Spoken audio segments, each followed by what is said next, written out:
Afturhelding var eina liðið í Ólafsdeildinni sem var taplaust. Valsmenn breyttu þeirri staðreynd með heilsteyptri spilamennsku og unnu að lokum stórsigur. Það ekki mörg lið sem fara til Vestmannaeyja og fagna sigri. Ekki nóg með það að Haukar unnu, heldur raskildu þeir IBVF með frábæri spilamennsku. FH var að góðri leið með að kjöldraga Þórsara í Kaplakrika.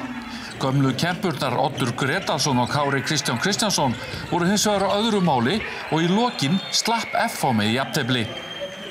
Gott gengi KA hélt áfram gegn lánlausum Frömmurum. Stórskittan Bjarni Ófeigur Valdimarsson átti enn einn stórleikinn fyrir norðanmenn og þeir fögnuðu sanngjörnum sigri. Eftir slaka byrjun þá hefur Stjarnan bitið í skjaldarendur.